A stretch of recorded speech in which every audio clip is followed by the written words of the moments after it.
Today I'm cooking 90-minute ribs again, but this time on the Mini Smokeslinger, and I'm going to show you exactly how I set it up. Only one thing is going to be different at the 1 hour mark, and I'm going to show you that here shortly.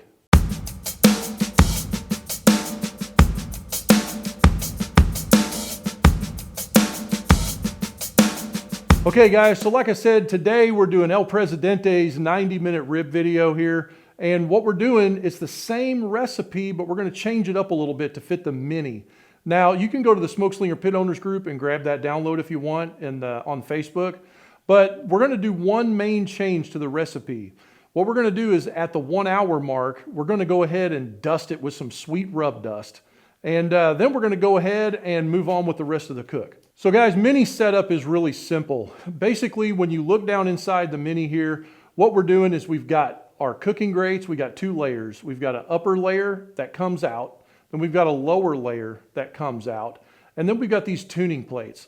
Now, truth be told, I misinterpreted Dustin's original recipe a little bit. Those guys used 100% wood when they were cooking the first time. I misread that and I used briquettes. So this has been done both ways, but personally, with all the testing I've done, I prefer briquettes. So anyway, we're going to go ahead, or lump, and in this case, we're going to use lump today. But what we're going to do is all of those tuning plates get shoved all the way together, and there's going to be a gap on both sides. Now in the Mini, we have 5 tuning plates. What we do is that is going to insulate us from airflow. That's what tuning plates do. They shape airflow.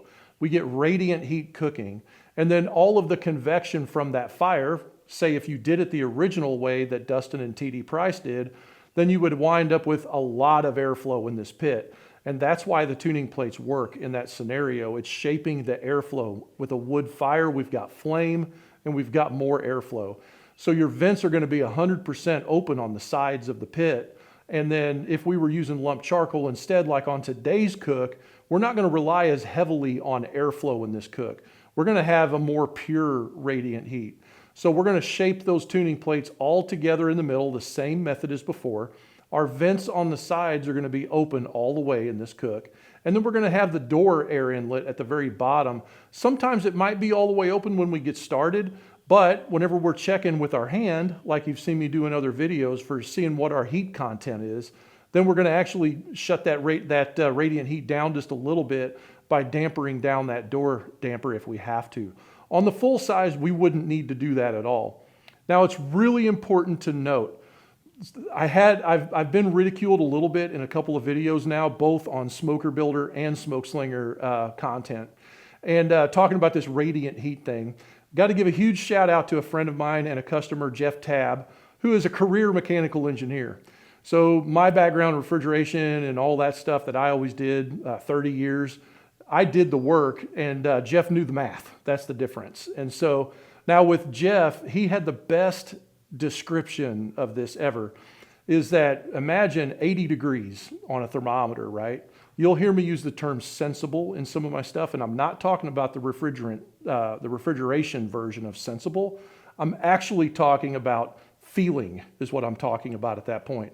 So imagine you have an 80-degree day outside. You're standing in the sun, direct sun. It feels one way, go to the shade. You're feeling a totally different way. That's the difference between measuring radiant heat and what I'm calling feeling heat or sensible heat. It's the heat that we can actually feel moving with convection. So write that down in a notebook, ChatGPT it if you want, whatever, but that's the best description of the difference between radiant heat in a cook and convective heat in a cook. So in this cook, we're relying on radiant heat, and that's what's going to actually do our cooking. So we've got bone side and membrane side down at the beginning of the cook. Now that's going to do a couple of things for us. In this cook like this, it's going to shield the bottom of that meat so it doesn't just turn into a crispy critter, but also it's going to help retain a lot of that moisture.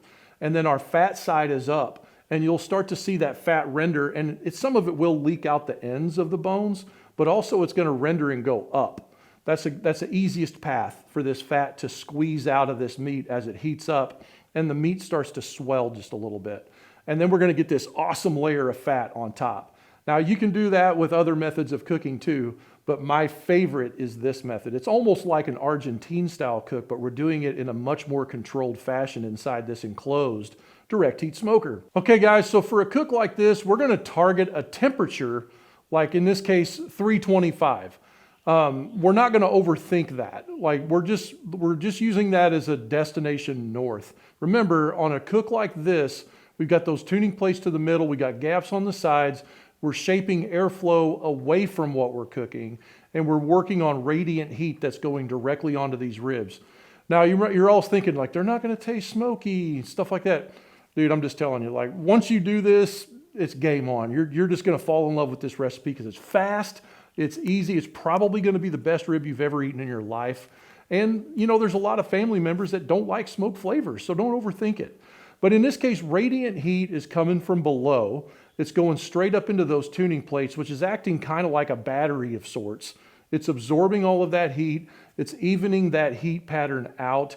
And we've got a very intense coal bed down below because that coal bed is kind of mounded up. And you see here, while I'm lighting it, you'll see that I started in the back and worked my way to the front with my torch. And what you're seeing there is me getting an even coal bed going on top. But you notice the whole entire coal bed's not white. That's going to get us about a 2-hour burn on this pile of charcoal without having to do anything to it. Now that radiant heat is going to be even throughout the whole getting started in this cook all the way to the end of our cook, which is really important. So we're radiating all that heat up. Airflow is not a part of this. Now, when I say that, it's not 100% true. Airflow, like some of that airflow will go around the plates and get back. Like you'll see it in the texture and the color and stuff like that. But it's not it's a radiant dominant cook, not a convection dominant cook. So anyway, as we go here, you're gonna see this coal bed starting to really start to glow. You're gonna start seeing that thermometer needle pointing north. I did the little trick already where I just rotate the temperature I wanna see towards the top.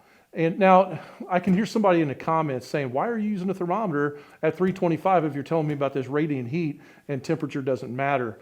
So just to cover that real quick. So dry bulb is what a thermometer reads, a dial thermometer. That's what we call in refrigeration like sensible temperature and stuff like that. It's not measuring a latent heat. Well, this is not latent heat that we're measuring, it's infrared. Infrared is different. So that's the part that you feel in the sun, but you can't measure it with a thermometer. You have to actually measure that with an infrared gun of some kind. So anyway, don't get all hung up on temperature this and thermometer that and all this stuff. The infrared spectrum and radiant heat will influence the reading on a needle, no different than it makes you feel it when you stand in the sun.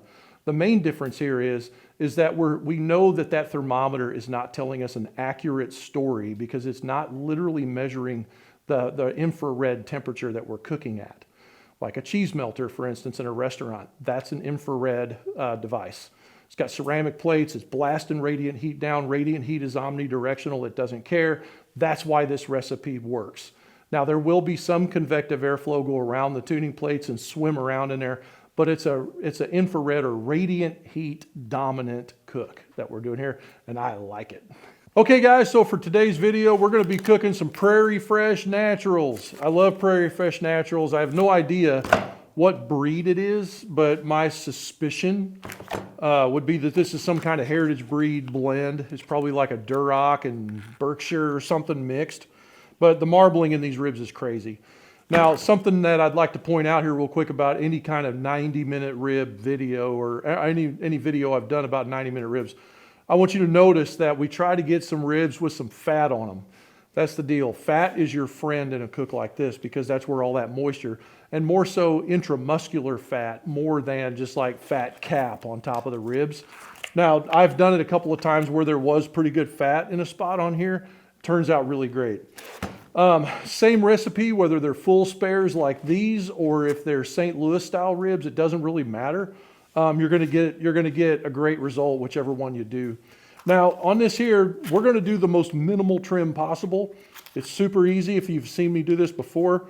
I'm gonna take these suckers straight out of the bag right here, and I always do clean hand, or whatever you want to say, glove hand, clean hand. That way I don't have like rub getting all over my, or fat and stuff getting all over my rub bottles stuff like that. But anyway, that's a pretty good full set of spares. It's got the little skirt in it and a chine bone left. So really, literally, all I'm gonna do on these is just trim that skirt off. I've cooked them with that skirt on before too, and it's kind of cool. It just kind of crisps up. You know, it's make a great taco, probably. But anyway, we're just gonna real quick just cut that off. No real science to that. And then get a big butcher knife, and this chine bone is like the rib cage part right here.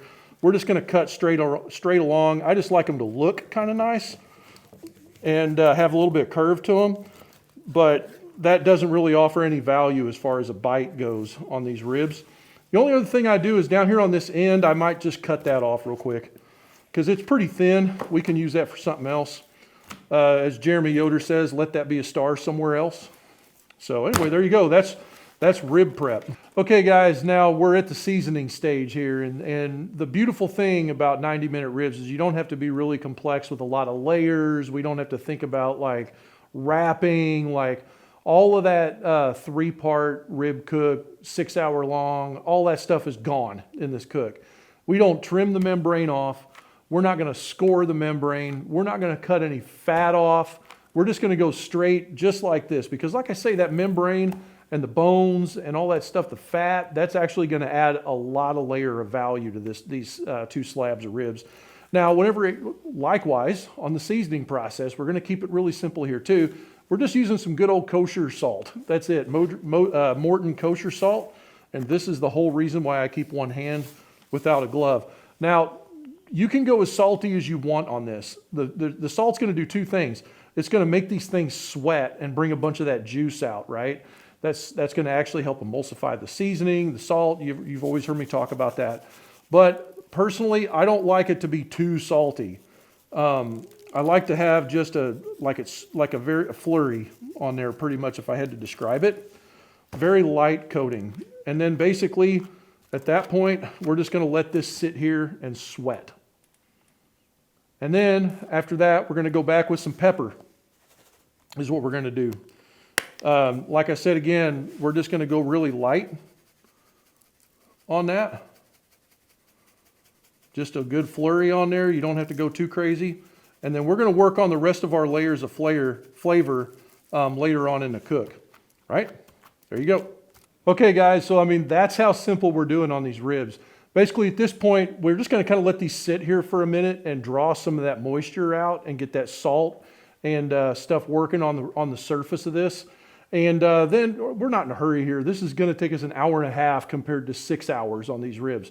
So just let them sit here for a minute and let the moisture pull out, let that do its work with the seasoning. I mean, I can already see it like crazy here, this on the surface.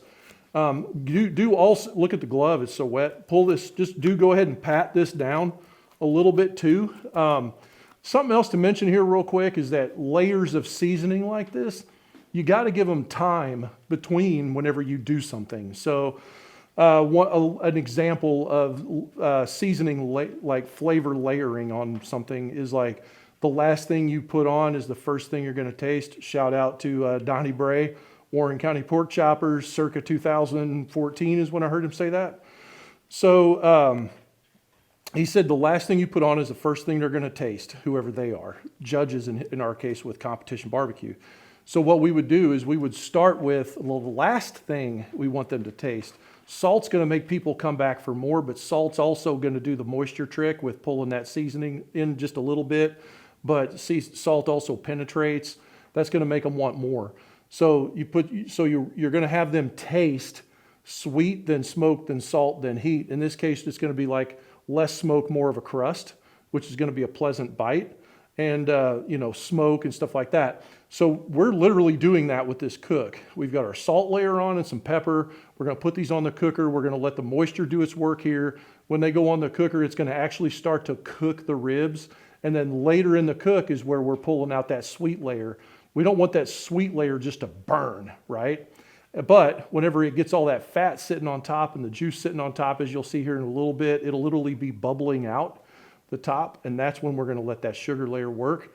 but it's going to literally give you depth of flavor with whatever you're cooking and eating, right? So here we go. Okay, guys.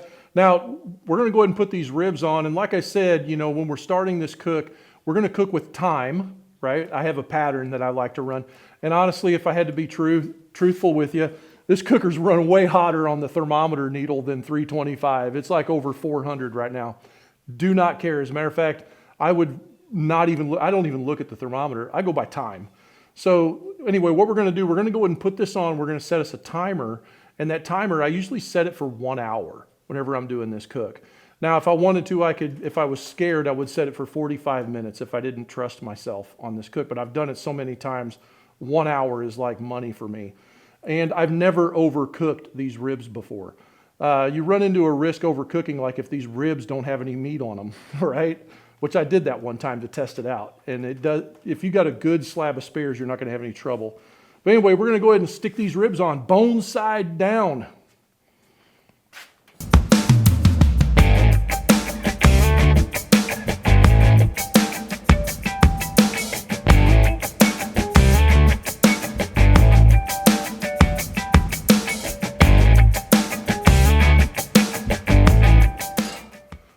Okay, guys, that's it. So we just put these ribs on bone side down. We're going to let everything warm up together. That's one key thing about this recipe, like cooking in this style, is that everything's going to have an opportunity to kind of warm all the way through before we start building that crust. I love that about Argentine cooking. Like if you've ever had anything cooked over an open fire or something like that, it's awesome. The only difference here is we don't have to deal with wind, not just because I'm in my cook shack here, but also because I literally have an enclosed cooker. So if you're doing this outside in, you know, high winds, you'll get the same result I'm getting in here. So we're just gonna let everything warm up on its own, and just the most important thing is don't forget to set your timer. I almost goofed up. So here's how I do it. Hey Siri, set a timer for 45 minutes. And she's not talking because I have my phone in do not disturb. And actually I set the wrong time. Hey Siri, set a time for 1 hour. There, 1 hour, boom. Now here in about 1 hour, my dinger ding is gonna go off and I'm gonna know, hey, it's time to go over there and check on them ribs. And what I'm looking for whenever we come back is I wanna see that color develop. I wanna see everything start to kind of bubble through. And if we have that development, you'll actually see at the end of the bones, you might see some pullback, believe it or not. Even though we're cooking so fast, you're gonna get that render and it's gonna thicken and shrink. And you're going to start to see a little bit of bubble out the end of the rib bones. That's really cool too. You might see a couple of them little black spots. I'm not really sure what that is. I think it's probably something from a blood vessel or something where you might get a little bit of black stuff rendering coming out the top. That's totally normal. Don't freak out. But anyway, that's when we're going to make a decision. Do we go ahead and dust these things now? Is our cook on schedule? Like, what are we doing here? Anyway, so we'll be back in about 1 hour. So, hey guys, we're getting ready to check on these ribs here. You can hear them dropping. I don't know if you can hear that or not, but they're rendering like crazy. It's starting to smell like rib heaven in here. And real quick, what we're going to do is just talk about the next step. We're almost to that 1 hour mark and like 5 minutes away. So at this stage in the game, we're just going to be making some observations. When we say 90-minute ribs, if you look at the actual recipe timeline, it's 1 hour and 15 minutes before we flip. So we're about right now 20 minutes before it's time to flip. But what we're looking for is some key barbecue KPIs, I call them, observations. We're going to look at like some pullback, like do we have any? It's not really a huge deal if we don't, but we're looking for some for appearance. We're looking to see like when we're rendering, what's rendering. Are we getting pushback up through the bone, up through the meat, or is it all just coming out the end of the bones? Like we should start seeing some fat bubbling somewhere, stuff like that. We may not have color development yet, but we're not going to spritz at this point. We're just looking for like the surface appearance, kind of like we may even pick up the slab at the 1 hour mark and kind of give it a flex and just see how tight it is. These ribs won't be like bat wings like they were when they were raw, but they'll have some serious flex and bend, and you'll start to see some like tiny tears on top whenever they're like done, right? So we're going to go ahead and get ready to go over there and check on this real quick and just see where we're at with this cook. Boy, listen to that render, man. It is going crazy. Starting to get a little bit of red color here. I mean, to me, I'm colorblind, so don't pick on me. I do see, without even touching them, I can see we're starting to pull back a little bit on the big bones here, just a tiny little bit. Let's pick one of these up and just look. You can see that black stuff I was talking about here on that's pushing up through, but you can see all that moisture coming up. Let me get my glasses because I'm blind as a bat. And just look here, see if we see anything. I love the color. Normally what'll happen, like I can see it pushing up through right here, literally the dripping. Like there's a little bit just came up. Here's some that just came up and it's running down like raining. On this slab here, I'm looking for bubbles. Like sometimes you'll see like a little geyser, like bubbles coming up. But watch here, you like see there's a bubble that's happening right there. Let's look at the bottom of these. Now this right here, this is what we're talking about. That's what I mean when we warmed all the way through. You can see dark color here where that skirt was. But other than that, this membrane's actually pulling back on this bone right here. That's glorious. We're warming all the way through. We're not crusting up. So for right now, I'm telling you, we're on target exactly. This is a thin spot in that membrane, or in the bone right there. That's what you're seeing, that color. But we're pulling back on this slab too. Now what I would probably do in this case is I would just flip-flop these. Just because, you know, who knows why. I just would. That's just the competition barbecue guy that's in me. And we're gonna let this thing ride for another 15 minutes. And then at that 15 minutes point, oh, wait a minute. I almost screwed up, guys. We gotta dust these. So we're at that 1 hour mark, and that's when I was going to dust. Listen to me here. Watch. We're going to use some hay grill hay, sweet rub. And what we're going to do, we're just dusting that top. We're going to give this about 15 minutes to sit here and do its magic on here. Boy, you ought to smell that hitting that tuning plate down there. You smell that, Joe? Hit it one more time. You see how I patted that down? I've been doing this lately. The first time I did it was at Mr. John Cook's house when Dustin and I went out there to hang and cook with him out in Arizona. And I was like, that's the deal right there. So now we're going to really develop a red color. Look how red that rub is on there, plus the red color of the pork. Now we're going to set our timer for 15 minutes. Okay, guys, so, man, I tell you what, you ought to smell it in here right now. So here's what we got going. We're going to go ahead and set Siri for another 15 minutes. Here. Hey, Siri, set a timer for 15 minutes. There she goes, 15 minutes. Now what we're going to do is we're going to come back and we're going to look at it one more time. Whenever we look at it this time, we ought to start seeing that little bit of bubble coming up through that surface layer. This is about my normal progress right now on this.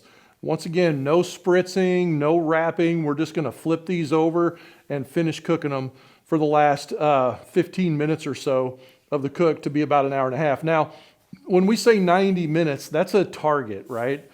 We sometimes what we'll do is we'll add some time or take some time away, depending on how our cook is going. We're doing this by observation, not thermometers. Now, you could use a thermopen and like poke and prod and feel for tenderness and things like that, or you could look at your internal temp, whatever, but you don't have to do that with this style of cooking. That's what makes it so fun.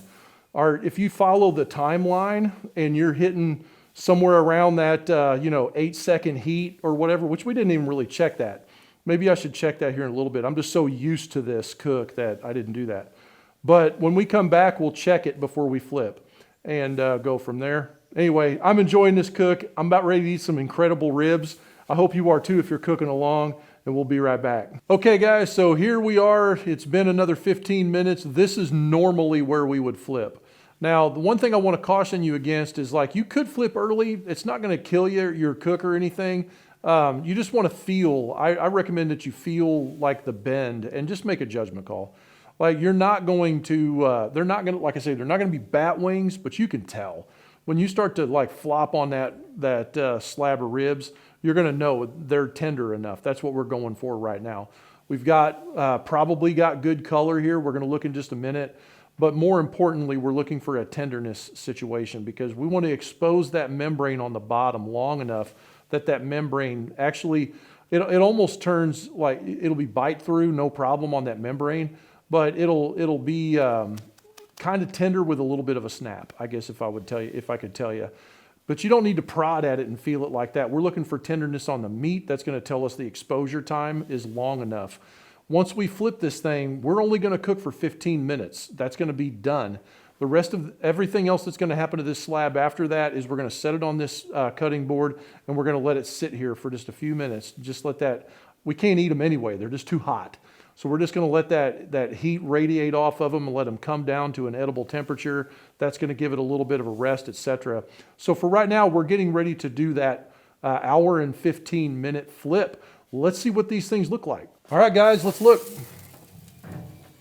So I always let the smoke clear for just a second, but now what I'm looking for is I want to see those little bubbles if I can see them. I told you about a minute ago. Yeah, there's one that just popped. Not sure if you can really see that. I keep seeing a little one down here. There's one right there just popped. It's really cool to see that because you can literally see that fat pushing up. Here's a little bubble. There's bubble. It's like it's boiling right there. So now we're going to go ahead and flip this up. Oh my gosh. That hang right there is exactly what I'm talking about. See that little tear right here? That's exactly what we're looking for. We still don't have like a ton of pullback, but don't measure your rib quality by pullback. Look at the end of these bones right here. All that bubbling, that's what we're looking for right there. That's beautiful. And then there's that, you can almost take your fingernail and push. That membrane is so tender right now, you wouldn't even believe it if I wouldn't have told you. This slab right here looks beautiful. It's got pretty good hang on it. I think it's gonna be good. By the time we do that, you can see the bubbling back here. See, look at all that. Yeah, that's great. There's bubbles. All right, so here's what we're gonna do. We're gonna flip these again. We're gonna flip this one over here and this one over here is what I'm gonna do. Now remember, we got that sweet rub on top. Something else to touch on real fast is notice as I'm handling these ribs with my fingers, I'm not rubbing that rub off. That rub is set. It's set very well. There's that one. My hand is getting hot, by the way. Boom, right there. And I have a cotton liner under it. Just to give you an idea how hot this is. Look at these ribs, these bones here pulling back. Lots of bubbles still happening here. So now we're gonna set this timer for 15 minutes, guys. We're like in the final step. I'm really happy with those. All right, guys. Man, those look great. So what we're doing now is we're just gonna let that, remember I put that sweet rub on there and it's had plenty of time to sit. It's had about 15 minutes there in the cooker while it was still sitting face up. You saw all that render and you saw that whenever I touched those ribs and moved them around, you didn't see the rub scrape off. The rub stayed on. It's set really good. So now we flipped those bones up and the meat side down, and now it's gonna build that crust that we're talking about on the top side. And it's gonna get like just ridiculous red color now. Like it's gonna be amazing. So the tenderness, you saw me like kind of bending those ribs. I really like that tenderness level whenever I'm checking that. And believe it or not, as hot as we're cooking, like I said, radiant heat, we're not burning the bottom of those ribs. And to be honest, like holding those ribs, it was hot there for a minute. Like I was handling them a lot and stuff like that. And even with this liner, like we're cooking super hot right now. That's how we can get these ribs done in 90 minutes. But also we're cooking with radiant, not convective. That convection air, whenever you run airflow over something, that's what builds a heavy bark. Like that meteorite bark that you get on a brisket in an offset smoker. So, you know, don't overthink this. Don't get confused with temperature and radiant heat and airflow and all of this stuff. It's just real simple. We're cooking with coals. We're cooking with radiant heat through these plates. We're minimizing the impact of convective heat over the top of these ribs, which is going to give us a great appearance. It's going to help these ribs cook super fast. And when I eat that rib in a minute, I'm going to tell you exactly how good I like it.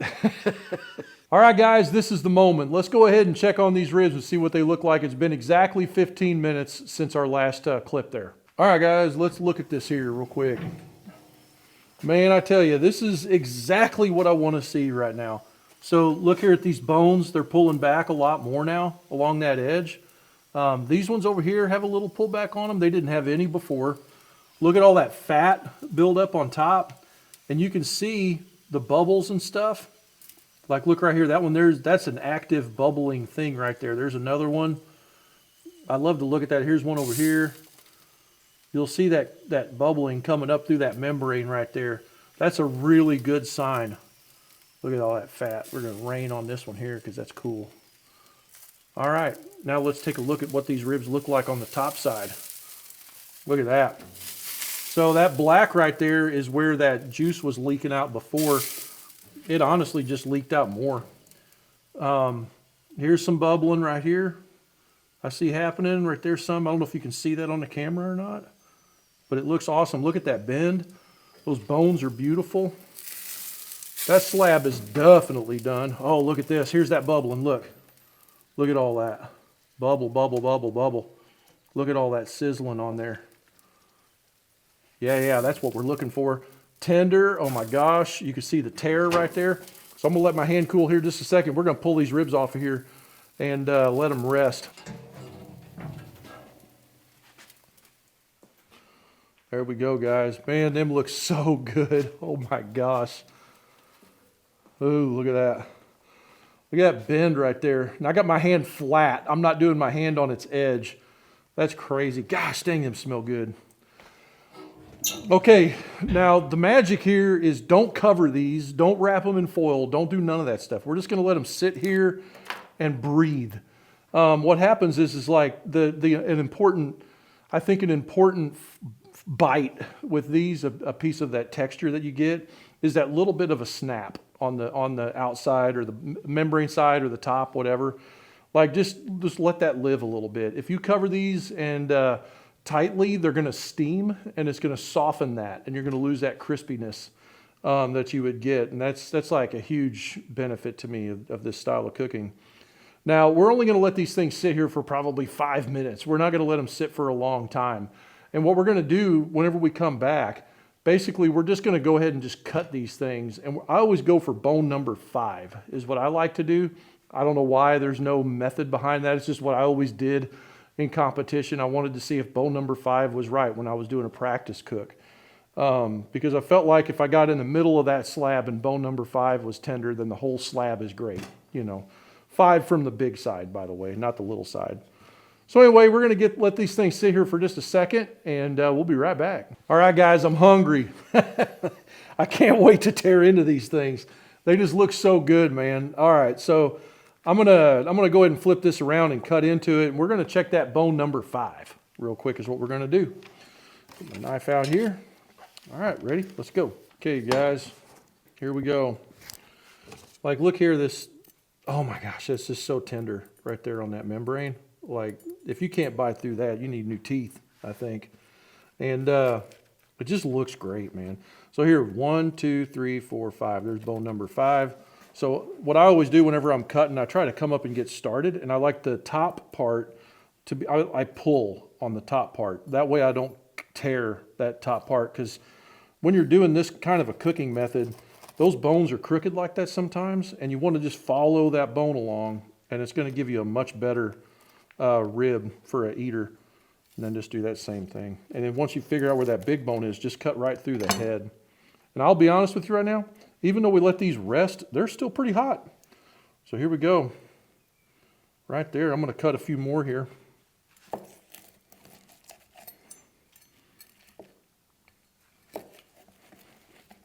Because I know Joe wants one. There we go. Now look at this slab here while we're letting that cool down just a minute, because I've already given it a few minutes to, oh yeah, see that?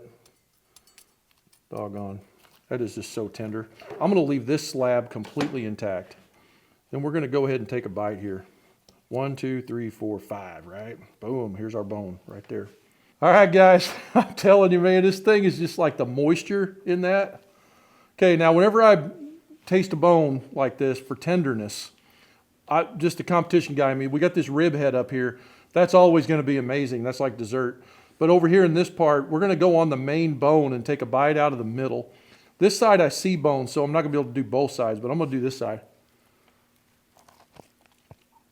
I want you to look at that bite. That is a freaking 90-minute rib.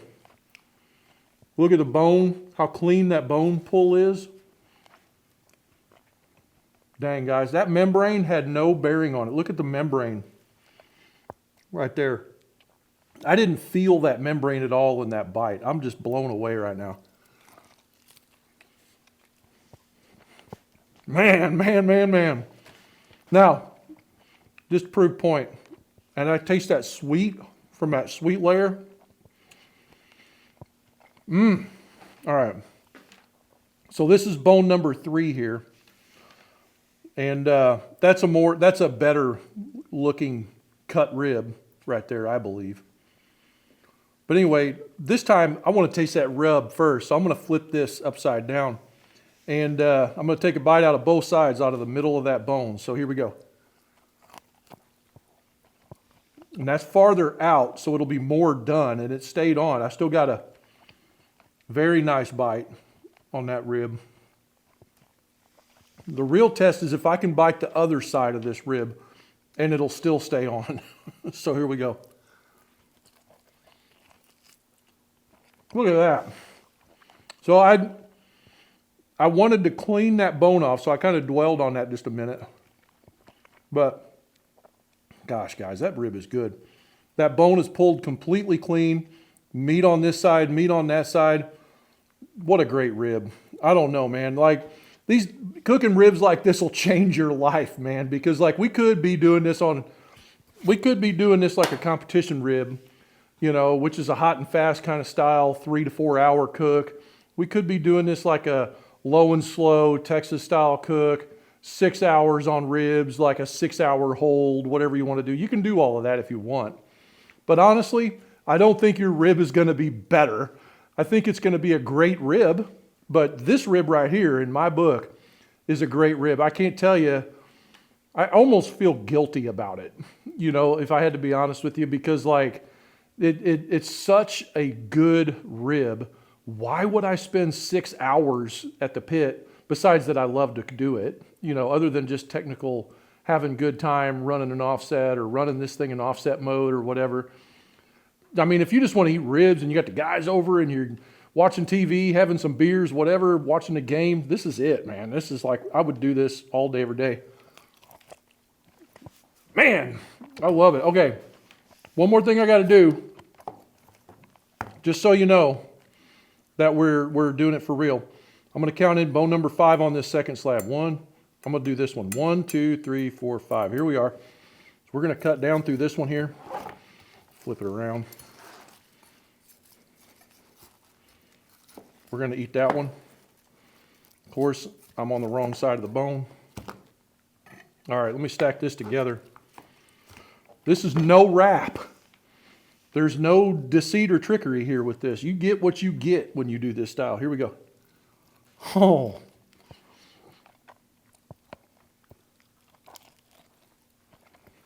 Look at that. I want to go back for more. That bone, that membrane right there, bone number 5 is where that membrane is the thickest. And look, the membrane, you just got that little strip right there. I can just grab it, chew through that, it's no problem. It's pleasant. All right, guys. I tell you what, I love 90-minute ribs, I tell you. I've done this on the Mini, I've done this on the full size. I've done it in Texas, I've done it in Missouri. I've done it in front of strangers. I've done done these ribs with my best friends. I tell you what, everybody loves them. I've never had anybody thumb their nose at it. People actually think like, you're crazy, how is that a thing? Try it. If you have a direct heat cooker that can run like the Mini or the full-size Smokeslinger, guaranteed win, man, every single time. I tell you what, guys, if you're not already, go over to the Smokeslinger Pit Owners group. And you're going to see a whole bunch of nerds like me. For instance, my bro Don Applegarth, shout out to Don.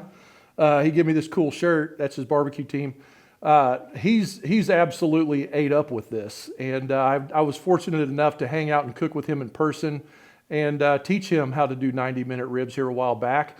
But if you want to see a bunch of crazy guys that are ate up with this stuff like me, go to the Smokeslinger Pit Owners group. They're real guys that are cooking just like me every single day. Some of them own these pits. Some of them want to own these pits. You're never going to find a better group of guys.